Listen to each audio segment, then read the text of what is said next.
फिलबाजी बिसि थुं बाताइले मुंनो चेंगoi रेखा हास्तेन कताल हदा हामग्राइते हदा रुंगमंत्री शान्तनु चाकमा पांडाव मानजाखा स्पीकर रतन चक्रवर्ती खयरपुर आकेर नगर बेटेनारि रुग्न कतर सयसुमुं बेटेनि बखाक्तै अ बाताइले मुं पांडा संजाजाखा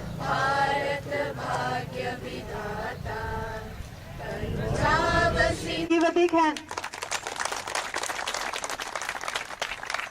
Here's our 2nd Battalion, sir.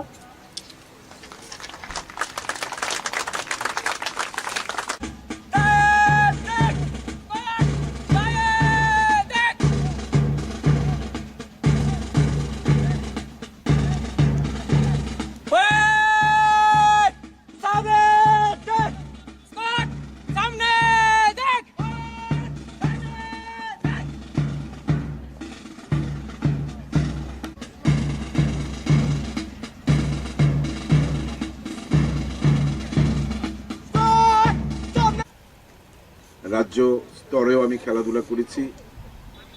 আমি মাঠকে অত্যন্ত ভালোবাসি এবং এটা আমার গর্বের বিষয় যে ত্রিপুরা রাজ্যে প্রথম ক্রীড়ামন্ত্রী হিসেবে 1988-তে এই রাজ্যের ক্রীড়ার উন্নয়নের জন্য আমি বিভিন্ন পদক্ষেপ গ্রহণ করতে পেরেছিলাম।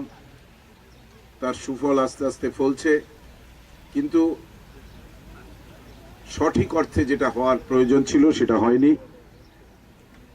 কারণ নর্থ ইস্টের মানুষের মধ্যে একটা প্রতিকূলতার বিরুদ্ধে লড়াই করার যে সংগ্রামী মনোভাব, শারীরিক গঠন, মানসিক দৃঢ়তা, এগুলোকে কাজে লাগাতে পারলে ত্রিপুরা এতদিন অনেক দূর এগিয়ে যেত। কারণ আমরা দেখেছি ছোট্ট মণিপুর আজকে সারা বিশ্বে স্থান করে নিয়েছে। মাঠকে ভালোবাসতে হবে, কারণ এখান থেকে শৃঙ্খলা শিখতে হবে, এখান থেকেই মানুষের সঙ্গে মেশার যে অপূর্ব সুযোগ সেটাকে সদ্ব্যবহার করতে হবে। কারণ সুস্থ দেহ না থাকলে সুস্থ মন হয় না। আমরা যতই শিক্ষিত হই না কেন, আমরা যদি সুস্থ সবল না থাকি তাহলে কোনোভাবেই আমরা না নিজের জীবন সুন্দর করতে পারবো, না সমাজকে কিছু উপহার দিতে পারবো। কিন্তু সেই এডুকেশনের মধ্যে ফিজিক্যাল এডুকেশনটাকেও সঙ্গে রাখতে হবে। এই জন্যে যে আজকে আমাদের স্বামীজির কথা স্মরণ করতে হবে, যিনি বলেছিলেন যে 1 ঘন্টা গীতা পাঠ করার চাইতে 1 ঘন্টা খেলাধুলা করা অনেক বেশি প্রয়োজন।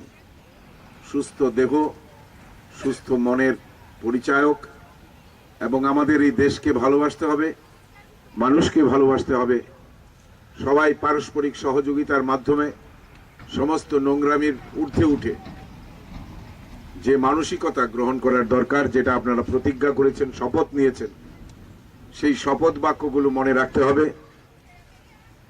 যে এটা আমার দেশ, আমার রাজ্য, আমার মাটি, এখানকার সার্বভৌমত্ব, এখানকার সংহতি, এখানকার পিছিয়ে পড়া মানুষকে টেনে তোলার দায়িত্ব আমাদের। এবং যারা এখান থেকে বেরিয়ে যাবেন, আমরা আশা করব আগামী দিন আপনাদের জীবন জীবিকার প্রশ্নে যেমন আমরা সাহায্য আপনাদের করব, আপনাদেরও সঠিকভাবে আমাদের রাজ্যকে এবং দেশকে এগিয়ে নিয়ে যাবার কাজে সাহায্য করতে হবে। স্বামীজি বলেছিলেন, man making is my mission. মানুষ যদি ভালো না হয়, মানুষ যদি মনুষ্যত্ব বোধ তার না থাকে, কারণ আমি প্রায়ই লক্ষ্য করি আমাদের যে 3টি মানুষের মধ্যে আছে 3টি গুণ বা দোষ, যাই বলি না কেন, হিউম্যানিটি, অ্যানিমিলিটি অ্যান্ড রেশনালিটি, সুযোগ পেলেই আমাদের ভেতরের পশুটা চারা দিয়ে উঠে, মাথা চারা দিয়ে উঠে। সেটাকে দমিয়ে রাখার জন্যই হিউম্যানিটি এবং রেশনালিটির প্রয়োজন। আমার আশা এবং বিশ্বাস এ রাজ্যের ছেলেমেয়েরা, জাতি উপজাতি, সর্বশ্রেণীর মানুষ একসঙ্গে মিলেমিশে এই নতুন সরকার যেটা প্রতিষ্ঠিত হয়েছে, আমরা প্রতিশ্রুতিবদ্ধ মানুষের কাছে যে সর্বস্তরের মানুষের সর্বাঙ্গীন কল্যাণ যাতে হয়, আমরা সেজন্য ইতিমধ্যে অঙ্গীকার করেছি। একটু ধৈর্য ধরতে হবে, একটু সহায়তা করতে হবে, ক্রীড়াঙ্গনকে রাজনীতির কলুষ থেকে মুক্ত করতে হবে, সেখানে যাতে কোনো নোংরামি স্থান না পায়, কোনো দলবাজি স্থান না পায়।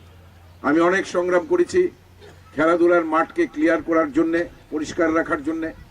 আমি আমার সহকর্মীদের বিরুদ্ধে গিয়েও যারা এই রাজ্যের মুখ উজ্জ্বল করেছেন এই ভারতবর্ষের বুকে, ব্যক্তি জীবনে তারা হয়তো অনেকে একটা চাকরির জন্য, একটা সুযোগ সুবিধার জন্য বিরোধী দল করেছেন, কিন্তু আমি সেসব দিকে যাইনি।